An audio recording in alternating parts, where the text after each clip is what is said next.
bagaimana Orde Baru bedanya dengan Orde Reformasi. Jangan sampai kita membangun narasi dan pernyataan dalam rangka untuk kepentingan elektoral. Yang terjadi yang menurut saya pernyataan-pernyataan ini kepentingan elektoral. Ini dipakai untuk 2 bulan ke depan bagaimana mengejar ketertinggalan survei, mohon maaf, Bang Afnan mewakili pasangan Anies dan juga pasangan Ganjar yang mungkin saat ini tertinggal dengan Pak Prabowo dan Mas Gibran. Ya, faktanya pasca keputusan MK malah Pak Prabowo dan Mas Gibran dari berbagai lembaga survei yang kredibel itu berlari jauh meninggalkan 2 kandidat yang lain. Lalu bicara sedikit, saya ini satu organisasi dengan Pak Jokowi, Bang Afnan. Ya kami enggak elok juga Bang Afnan bilang Pak Jokowi organisasinya enggak jelas. Kami ini bersama Pak Jokowi di Himpunan Pengusaha Muda Indonesia. Yang punya TV One ini Abu Rizal Bakri itu ketua umum HIPMI, sama dengan Pak Jokowi. Organisasi yang sama. Itu organisasi Sebentar, profit, organisasi. Sebentar, Bang. Saya bicara itu organisasi, Bang. golek duit. Bang, apapun itu organisasi, jangan Abang melecehkan. Ya, apapun. Saya nggak melecehkan. Jadi sebentar, Bang. Surya Paloh, ketua umum Nasdem yang mencalonkan Mas Anies Baswedan, itu juga dari organisasi yang sama, Himpunan Pengusaha Muda HIPMI. Wah, gitu HIPMI itu udah cari duit, Loh. udah beda itu. Nah, ini saya memberikan Itu namanya Bang. pitih. Bang, inilah Bang, Abang belum berkuasa aja anti demokrasi. Berbeda pendapat langsung diserang orang. Belum berkuasa itu berbahaya. Gitu loh. Sorry. Jadi gini Bang, Andre, maksud saya. Kamu tiap orang lain yang bicara, Bang Panda bicara, Bang Andre Andreas bicara. Ini boleh nggak Bang Karni? Boleh nggak Bang Karni? Sebentar Jadi, Bang. jangan ngomong orang nggak demokratis. Sebentar, Kamu juga. Saya menanggapi karena minta ke Bang, karena di sini yang pendukung pas. Sebelumnya cuy. Sebelumnya bolak-balik Bang Panda lagi enggak begitu Bang Panda, enggak begitu. Ya, Itunya nggak perlu lah, itu remeh-temeh itu. saya ingin menyampaikan. Agak substansial lah. Ya substansi contoh. Anda menyatakan ini rezim Orde Baru, Jokowi ini. Coba bandingkan dengan rezim Orde Baru.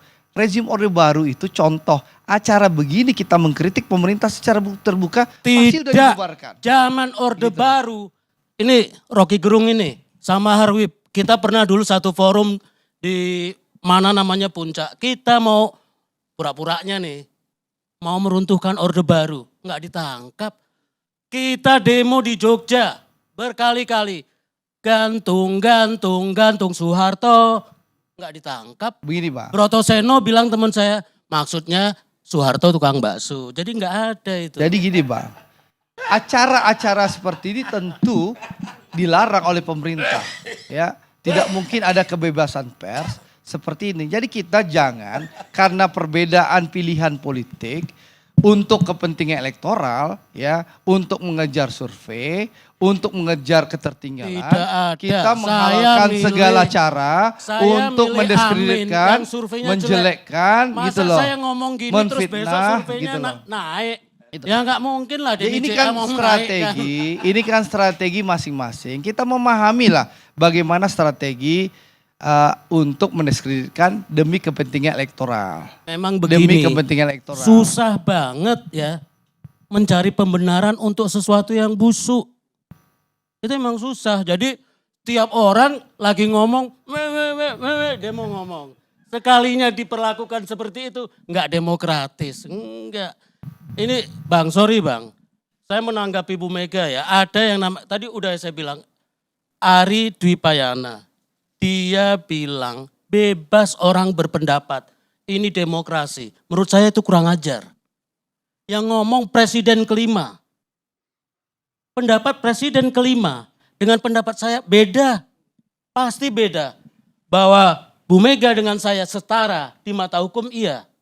Tapi suara dia dengan suara saya beda. Jadi berbeda pendapat itu di dalam demokrasi bebas oke. Tapi ya naik kelas dikit lah. Bagaimana pendapat yang mengkritisi itu diapresiasi.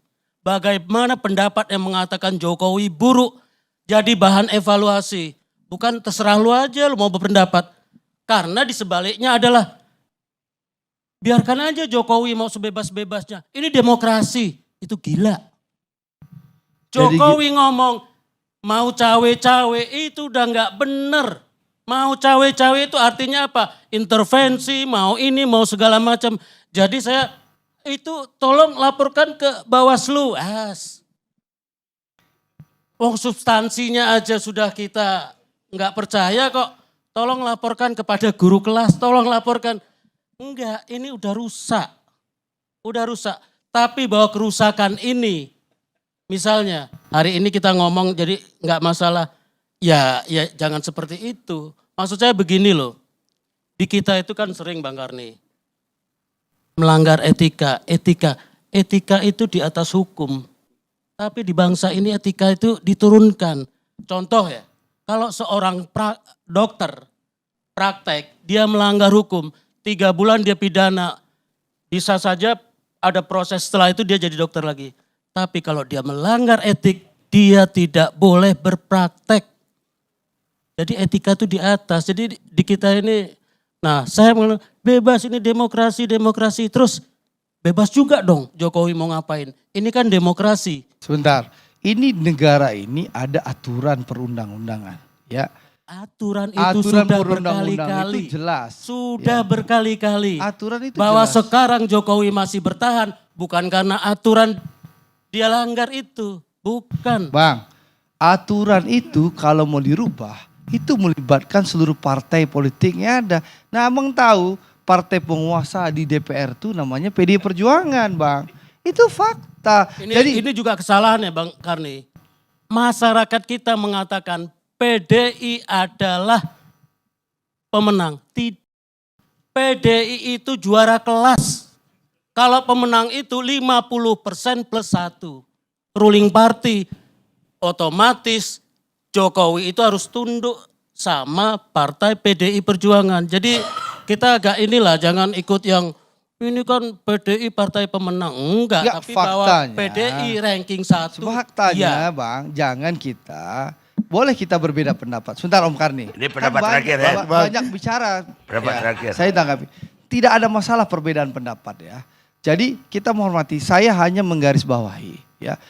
Boleh mendukung pasangan tertentu, mau pasangan Amin, pasangan Ganjar, pasangan Prabowo, itu hak konstitusi kita masing-masing. Tapi kita sepakat menciptakan demokrasi yang riang dan gembira. Jangan sampai untuk kepentingan elektoral kita membangun yang namanya hantu-hantu Orde Baru demi kepentingan elektoral 2 bulan semata. Ini yang paling penting. Karena seluruh kandidat, Mas Ganjar, Mas Anies dan Pak Prabowo sepakat. Kita membangun pemilu yang riang dan gembira. Jangan sampai pendukungnya, ya tim suksesnya itu membangun hantu-hantu Orde Baru, menakut-nakuti rakyat sehingga cita-cita kita pemilu yang riang gembira, adu gagasan terganggu dengan isu-isu dan narasi yang menyesatkan. Terima kasih Pak Ardi.